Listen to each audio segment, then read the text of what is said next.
And welcome to another episode of Basement Quality Banter. This time, episode 64. Good evening, good evening, good evening. Angus, how are you this evening? Good, thanks, Luke. How you doing on this cold evening? I've got my hoodie on, so that's probably a good start. At Do least, you at have least you're the? inside. I'm Yeah, been relegated outside again. you just keep getting kicked outside, don't you? Yep. Yeah. Do you have a beverage? You got the faff. The Lovely. faff. So not quite sponsored beer, I guess, but certainly a beer trade from your good self. Yep. So thanks for that. That's all right. I have an evil megacorp. This one is, well, it's not going to work in that bit. It's staring directly at the sun. Of course, with Donald Trump from his famous picture where he decided to take his glasses off during the eclipse in 2017, and it's a 8.5%, 500 ml Cali double IPA. Nice. Bright and tropical, medium bitterness, mosaic, citra, nectaron. Yes, I will crack that one, Neil. And Just written the back of Lucky's can. Contains approximately 2.8 standard drinks. yeah, It's hectic. I mean, you guys saw it last week with you guys, but yeah, it's a good looking beer.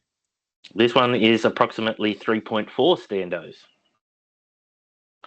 Oh, that's nice. It's got yeah, that it must be the nectaron. It's got that sort of stone fruity. Yeah, no, that's nice. I like that. How do you like the faff? It's good. Yeah, I don't know if Lockie wanted to style his beers, which he doesn't. This is pretty good red IPA. Yep. Probably a double red IPA, I guess, clocking at 2.8 standards. Yeah, it's Yeah, pretty big. nice, sticky, malty. Yeah. I found I think the bitterness Excellent grows stuff. on it. The bitterness grows at the end of that one. Yeah, I can see that. Yeah. He was teabagging his latest brew this week, and I asked him not to teabag my beer, and he said, "Don't tell me what the fuck to do" or something. So typical He'll probably Lockie. double teabag yours. Yeah, that's it. Teabag a couple of cans and might just write on it for Luke. Yeah, and he's got some new merch out too. So not sponsored, but yeah, if you want to get on the FAF bandwagon, do so. So you might notice we're missing a member this evening. Caesar Yeah, the had other guy. that blow in had some work come up, so we'll miss him for this week. But surely we've got enough to gas bag about ourselves. So we had a lot of positive reviews from our beery podcast last week.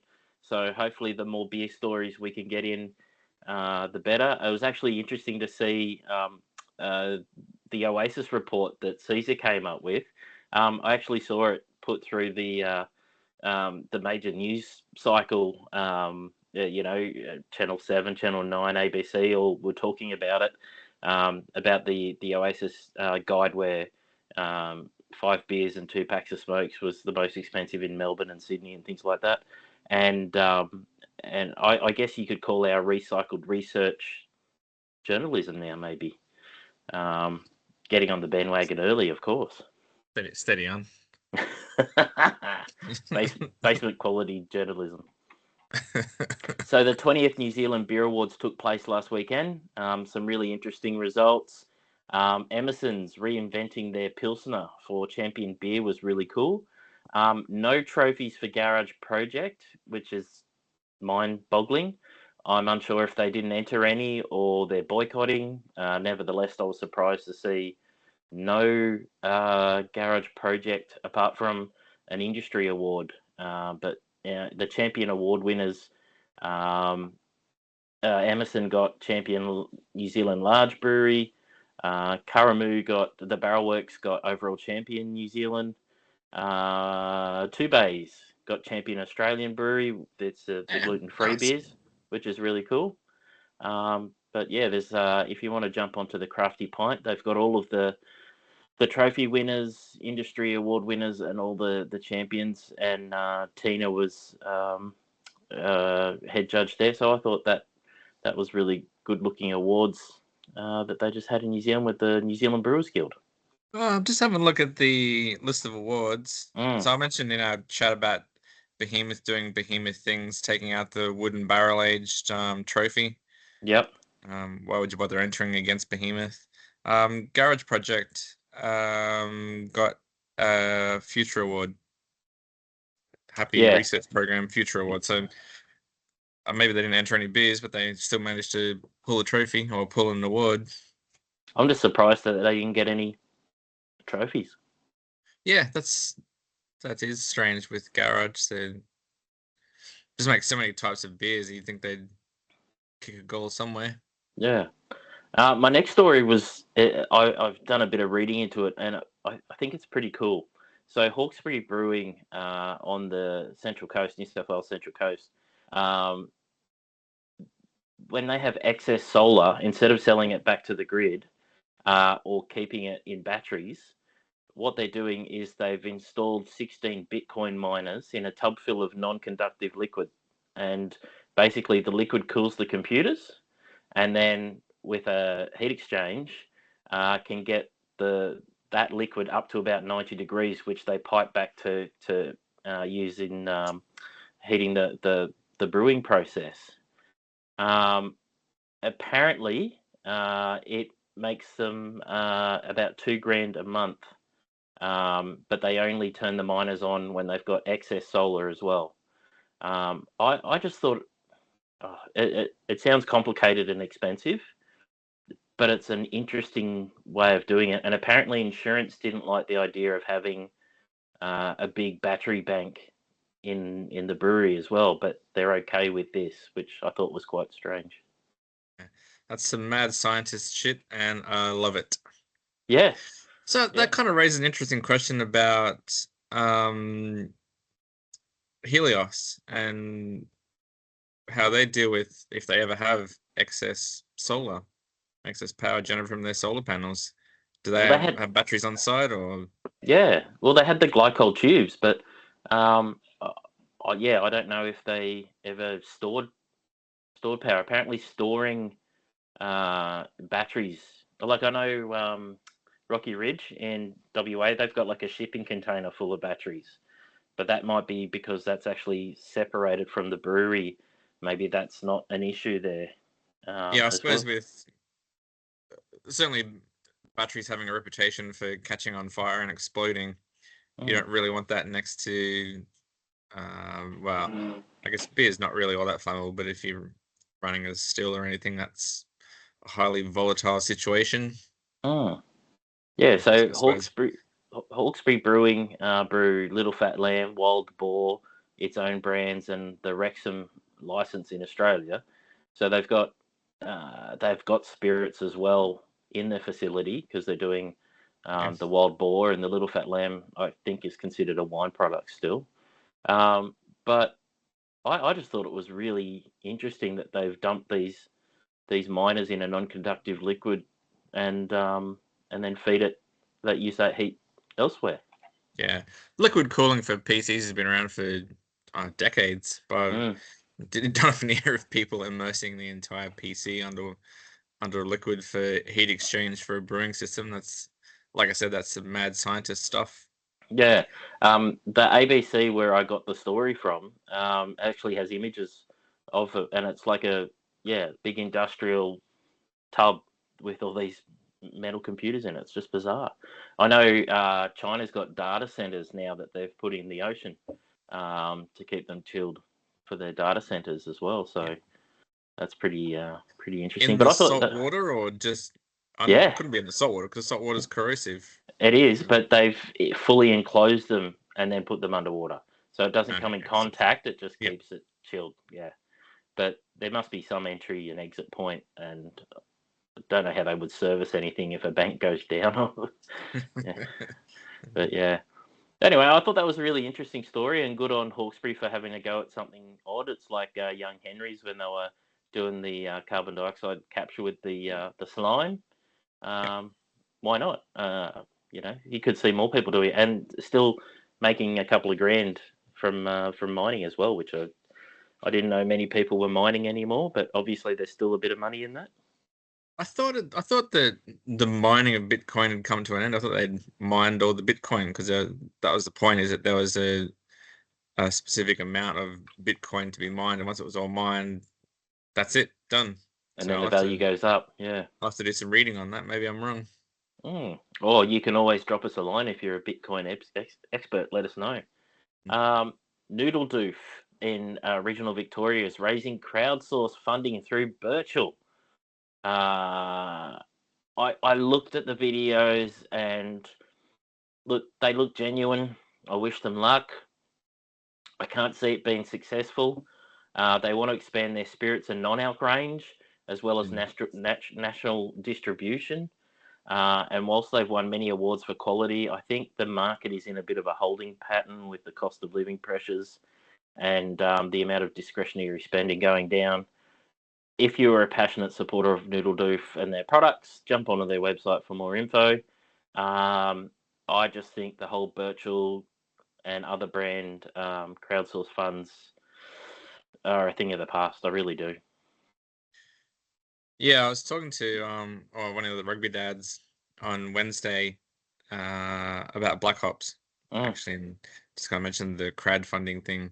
Yep. And he didn't get it. He's like, "What's this crowdfunding thing?" I'm like, "Well, it's like the only reward you're going to get is from living within 5 minutes of the brew, and you can get to all the events they have and the advanced beer tastings, like all the kind of the perks, in all the in-house perks that you can get. If you're doing it from 3 suburbs over to a state away, then you're not getting the real value out of it. Yeah. Don't know. No, I don't think it's a financial decision. I think it's a passion project, like we've mentioned before. Yeah. No one's making money out of it. No.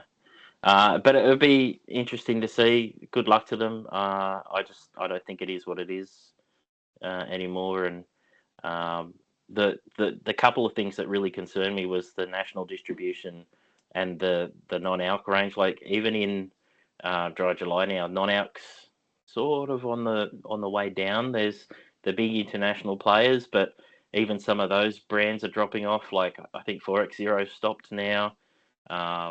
And the Heineken still does well and the Guinness does well, but I don't know if that's the market that it was. It's probably not the 10% that it was. So, yes. Yeah, I'm certainly no expert, but I think national distribution, there's just so much risk involved in using the big boys to distribute your beer, and the penalties and the insurance, and I can't remember the term, but the buyback policies that you sign up for. Well, contract one wrong batch can just almost ruin Ballistic, right? It did, yeah. They had a fermentation issue. You go national, you've got to have a solid product, but you've also got to be able to produce and move a certain amount before big chains take you on. Even if national distribution's just through independent bottle shops, you've got to have a popular product enough to move and get that name out there and to hire a sales rep. And then you're losing any margin. You usually pay like 20% to a distributor, and then you pay like 20% to a retailer. If you're just using blank numbers like that, there's 40% that you've lost or you've had to tack on to your product. Yeah. So it's an interesting decision. I don't know if it's the right one, but obviously they've done their numbers. Yeah, and the cash in hand you need to have to survive the payment terms. I don't know if it's all changed now, but I saw some of the payment terms from like Dan's and those guys. And some of them had like 60 to 90-day payment terms. So you were shipping like large amounts of volume in and not getting paid for 60 to 90 days. Yeah, I know that was the case. Crazy stuff. I know that was the case a few years ago. I think Dan's now is under 30 days. I think Coles is still 90 days. But then you've got, your special tickets that comes out of that. Any ullage comes out of that.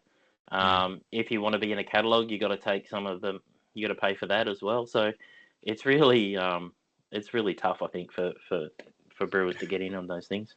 I do have a dead wrong from last week in regards to Black Flag Brewing.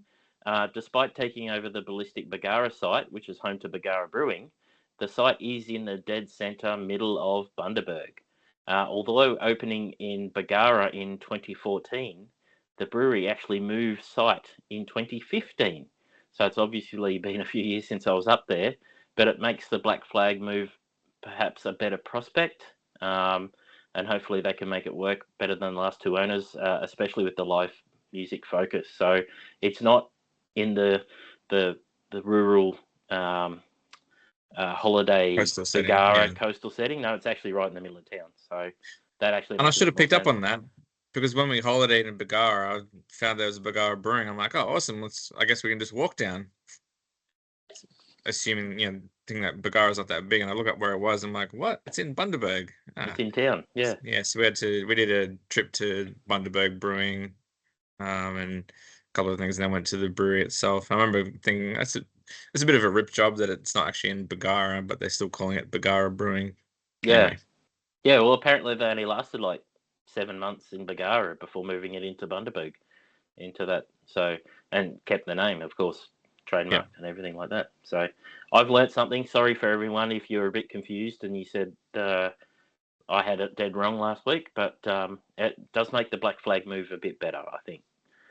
And my last beer story, Same Day IPA. Now, this is absolutely a bit of fun and a brilliant idea. So they're going to keg, Reckless Brewing in Bathurst are going to keg a beer at midnight, pop it in a car, and then drive it to Brisbane, the 1,013 kilometres. There's going to be a keg drop in Toowoomba, and there's going to be a keg drop at my beer dealer. So it's Same Day IPA, and I think that is an absolute lovely idea. So you're going to be tapping at 6 p.m. on the same day the beer that was kegged at midnight. Even fresher than fucking fuck, if I wanted to steal a phrase from someone else who's all about fresh beer. The logo they've got on here, the event's on Thursday, the 6th of August. So what's that, next Thursday? The logo, Reckless Brewing Co., fresh as fuck. So I don't know if they know Lockie, but Same Day IPA, and it's Bakes. She's coming up. You might know them from, they were at Los Palms as their sort of marketing run of the town, and they've moved down to Bathurst, so they're bringing up the kegs, one in Toowoomba and one for my beer dealer. So I reckon that is an absolute brilliant idea, fun. Same Day IPA, love it.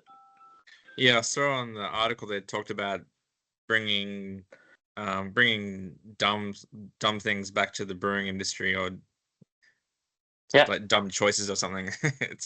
I think that's a fun idea and that's cool. Look, it'll get people in. People will travel to drink a 12-hour-old IPA. Yeah. What were they saying? Stupid, utterly financial, unviable shit. Capture Space Yeast, airlift an iceberg, taxidermy some roadkill. Yeah. So, I love it. You had something on Hobart beer culture. Hobart Beer Culture, a new venue opening in Hobart, which promises to only pour Tasmanian beer, wine, and spirits. So the owner, Deepak Radhi Aduri, apologies for the mispronunciation, is also promising to help smaller brewers who don't have access to tap rooms to kind of launch their brands and gain some customers. Is aiming at live music at the venue as well. Family pan is part of the plan. And in a possibly smart move of diversifying, they're also going to be running a cafe serving breakfast, serving food, I guess, and coffee from 7 a.m. until 2 p.m. So obviously Deepak does not really like sleep all that much if he's running a cafe from 7 a.m. in the morning and then running a brewery tap room closing at night time. Yeah. Yeah.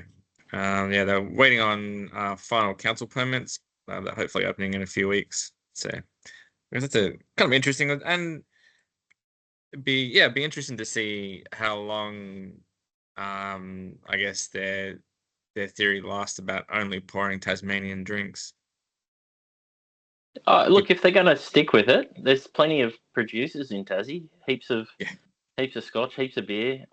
There's a couple of wineries. Not every grape is available, I guess. So cold climate grapes like Pinot Noir and Bubblies for sure in Tassie. But good luck to them. Hope they can do it. Yeah, sounds cool. And my next item, if it's one thing that country people love, it's getting on the beers and listening to Knowlesy. Well, their dreams have now come true with Shannon Knoll set to headline the Parachulna Outback Beer Festival in August. The Prairie Hotel in, I don't know if I'm pronouncing this even close to right, Parachulna will host the first edition of their beer festival set right in the Flinders Ranges. Axel Whitehead, John O'Day, and Gemma Tiller also join in for the musical offerings. The Prairie Hotel has its own brewery, so obviously their beers will be on tap. But there's some other smaller breweries from around South Australia as well, Pike's Beer in the Clare Valley, which I'm pretty sure that I've had their beers in my beer subscription. I definitely remember having beers from the Clare Valley. I'm pretty sure it was Pike's Beer. Yeah, you would have had Pike's, I reckon. Yep. And Jump Ship Brewing from Port Lincoln, and What's a Cowie Brewing from York Peninsula, which is a really interesting name. I didn't have time to look up what that was about. It's not a place. There's not a place in South Australia called What's a Cowie. Disappointingly, I was hoping that was the name of a town. The Friday they've got a long dinner with the brewers kicking off, and Saturday they've got a bunch of food trucks, beers, and obviously live music all day. Sounds like a cracking day to me, and topped off with Knowlesy. Yeah, and his 2 songs that he'll just keep playing over and over and over again. Yep. And I'm sure the social media for the event has got lots of cracks about Knowlesy and nose beers and all that other stuff that seems to have been attached to him. Yeah. Oh, look, I think if that's his sort of jam, I think he'll put on a good show. I think everyone will have a good time. And where are we? Angus around Australia this week, is it? Around Australia with Angus lands in Botany, New South Wales this fortnight. I don't know if you guys can hear the helicopter. Is that coming through or not? There's definitely something in the background. Is that the what we call the Logan Lullaby, the Polair? Yeah, the Polair chopper. Yeah, just keeps circling. I haven't done anything, so I don't know why he's circling my house. Yeah. All right. Yeah. He's buggered off now. We're in Botany, New South Wales. So Botany drags on the coattails of Botany Bay and the less famous Port Botany. It's the traditional home of the Gui clan. Apologies for the mispronunciation again. They are the traditional custodians of the Bay area, and including guardianship of the sacred white clay pits used for body paint, medicine, and dietary supplements. And I did do a check, and it is used as a dietary supplement. The thing I was reading, I'm like, surely that's wrong, like eating white clay, but yeah, apparently it's used for diarrhea and stomach upsets. Yeah, so, calms you down like clay is. Yeah, that makes sense. Well, chalk does that, so yeah. Yep, there you go. Sacred white clay. It was recorded that on the 29th of April, 1770, some Guiagul warriors challenged Lieutenant James Cook and his crew, calling out "Water, water away," meaning to go away. But I also found an article saying that it actually translates to "You are all dead spirits," or "They are all dead," reflecting the ancestral belief that the pale-skinned rivals were actually returning spirits. Mm. So there you go. Well, if they haven't seen a white person before, that makes sense, doesn't it? So I can't hear you, but the chopper's done a circle. It's all good. Botany Bay had a few names. When it was first named, James Cook initially called it Stingray Harbour. I assume because there was a bunch of stingrays there. It didn't really mention why. Then changed it to Botanist Bay after Joseph Banks and Daniel Solander went crazy collecting hundreds of local unknown plant specimens. and that eventually morphed into Botany Bay. Moving on to Port Botany, it houses one of Australia's largest container ports. It handles 99.6% of all container shipping in New South Wales. And 42% of all goods inside an average Sydney home came through Port Botany. So, bit of a big deal. 1 in 4 Australians have a direct financial stake in the harbour through the various superannuation funds. So, it's a bit of a big deal. And I never even heard of Port Botany. Obviously, Botany Bay, but Port Botany, never heard of it. Yeah, you fly in over Port Botany when you fly into Sydney. Yeah. Yeah, I mentioned that it's one of the only airports around the world where it's got a major shipping venue and an international airport right next door. Yeah. And the runways run out into the bay right where the shipping, where the ships run through. Yeah. Yeah, interesting. Anyway, on to beer stuff. Botany and the surrounding suburbs hold quite a few breweries and venues. Probably not surprising with the abundance of industrial and light industrial zoning throughout the suburb and the abundance of historical buildings, which you would easily add character to your brewery. One Drop Brewing, located in Botany, known for their fruited sours and hazy IPAs. Slow Lane Brewing, known for their modern interpretations of old world European ales and lagers. And Beer Fontaine is a venue that focuses on Belgian-inspired beers with some rotating taps of overseas beers. And on a little bit of a walk, probably a 2-beer walk, I reckon. You've got Chuck and Sons Brewing, not too far away. And Sydney Brewery Alexandria is probably another beer's walk on from Chuck and Sons. So looks like a really interesting and pleasant way to spend wandering around the bay. Yeah, that'd be a lovely South Beer Trail. Yeah. And that is Botany. Fantastic. And guess the brewery in 10-ish questions. Do you have a brewery? I do have a brewery. This is a bit of a rush job, actually, so we'll see how it goes. Okay. Basement quality, that's all I promise. Is it an Australian brewery? Nope. Oh, crap. What country are we talking? Yeah, all right. France. Oh. France. Yep. France. Okay. Do they have a specific style known for? Look, they're most famous for one particular beer, which is a lager. Kronenberg? Yep. 1664? 1664, yeah. Lovely. As soon as what country, I'm like, oh, that's it, done. Most of the most famous beer is named after the year that they were founded. So they were actually founded in 1664. Most famous for their flagship lager. They must make lagers and ales, Premier Cru, Red, Cold Premier are some of their other beers. They're also known for producing a white beer a white wheat beer and a brown version of the wheat beer, although I haven't seen either of those ones. I've had the Blanc before, the white. The Blanc? Yep. And it came in a blue glass. It was really bizarre. Yeah, okay. Yeah. Kind of hard. Yeah, weird. Yeah. Not independent, being owned by the Carlsberg Group. Production managed by Heineken in the UK. Distributed in Australia by Cooper's Brewery under its premium beverage arm. And I did have a clue for you in case you didn't get it. So yep. I said they're known for making a white wheat beer and a brown version. Yeah. I was going to say they're also known for producing a bière de blé blanc and bière de blé brun. Which is the same phrase, but some French sprinkled in to sing. Yeah. To so you can get that it was French. I don't think I've had a brown wheat beer from them. Yeah. No. Interesting. Yeah. Interesting.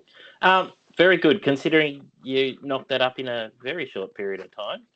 That's got to be the fastest guess the brewery, hasn't it? It was 3. It was 3. We haven't done faster than 3, have we? No. I think I got 4 for Alice Springs Brewery with Caesar. Yeah. No, that was a good one. I like that. I guess that's all of our beer news. So on to the sporting. FIA Battery Management World Championship visited Budapest over the weekend. Our very own Piastri was taken out by the smooth operator himself, Carlos Sainz. Carlos said he had no idea he was behind him. However, the 7 blue flags might say different. The McLarens came with an upgrade package which seemed to work. But when Piastri took evasive action, he bottomed out his gearbox. So a couple of laps later, he was out. Lando took the win comfortably. Max and Kimi finishing on the podium after both starting fair way back. And unlucky for Cadillac, who lost both cars to technical fireworks. Summer break now for the comp, and Zandvoort will be late August for the next race. Yeah, I've got about 5 F1s to catch up on. I haven't been slack actually. I've had stuff on, but I was seeing plenty of sweary, frustrated Oscar videos floating around my Facebook, and a lot of what I have to assume was a lot of cranky Australians talking about the conspiracy of Sainz and Lando. Yeah, some Lando being mates and him taking him out on purpose. Either Carlos didn't see Oscar behind him at all, or he knew exactly where he was and did on purpose. Either way, he should be doing better. Yeah. Especially when you're at the back markers and there's plenty of blue lights going on or blue flags, and there's warning that someone behind you is quicker. Yeah. He's got to do a better job. Yeah. Well, they when they showed the footage that he went past 7 blue flags, then you'd be looking in your mirrors, wouldn't you? Like, when I've done flag marshalling before, and the blue flag's rarely done for professional drivers unless it's really needs to be done. So it's surprising that he didn't take that on. Maybe he just forgot what blue flags meant. Yeah, maybe. Who knows? Yeah. He'd be used to them in the Williams, though. Maybe he just thought it was a Williams flag. Hey, Williams, blue, yay! The Commonwealth Games now, we mentioned last week that we're going to try and do a bit of an update, but considering Victoria is paying over $200 million for the games to be held in Glasgow, plus the $180 million in compensation to the organisers, I think it's a bit odd that it's heavily scaled down. So only 10 sports, 3,000 athletes, 4 venues, no new buildings, smaller ceremonies, no athletes village. Whereas in Birmingham, it was 20 sports. So they've really cut it all the way back. And as of Tuesday, Queensland were winning the individual medal count. So Queenslanders in individuals, they were doing better than England or Canada. And as of yesterday, Australia had more than double the medal count of our nearest competitor, which is Canada. So, over 100 medals. It's just a bit crazy how well we do at the Com Games.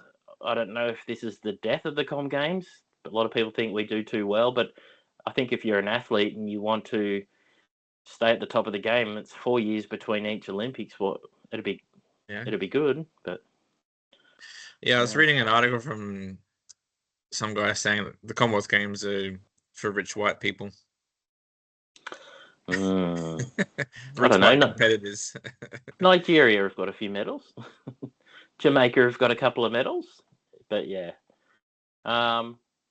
it's being part of the Commonwealth. I guess it's a bit of a, it's funny that England doesn't do well in it. That's a bit of a laugh, I guess. Yeah, were they 4th on the medal count? Is that what I remember? Yeah, Scotland's 4th, England's 3rd, Canada's 2nd. Yep. Yeah. Then you got Nigeria, Malaysia, South Africa, New Zealand, India, and Jamaica, and me crazy. Yeah. Interesting. And do you have any rugby? No, I guess is the shorter answer. We're in a little bit of a lull compared to the absolutely epic last few weeks. So there's a break in the championships. I almost have to spend time with my family, but fear not, I have a bunch of games to catch up on. Yeah. Over the last few weeks, I watched all the Wallaby games, and I watched one of the All Black games, but I've still got a bunch to watch. So I think Saturday and Sunday night will be rugby night for me. Fantastic. Yeah, nothing interesting in the Cease Again comp. My Tigers are always in the news for the wrong reason, so I won't delve into that. And AFL, the Lions won by a big margin. That's all we had. There we go. That's it. Yeah. Yep. Yeah. So without a resident expert, there's no point us trying No. to comment on the There isn't. AFL. No, aerial ping pong. Yep.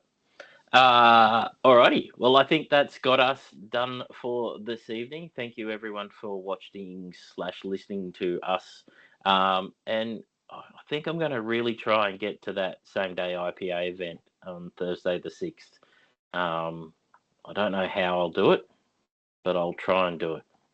And hope everyone has a great week. We will see you next week, and keep that quality banter basement, and catch us online or drop us a note. Catch you next week. Angus.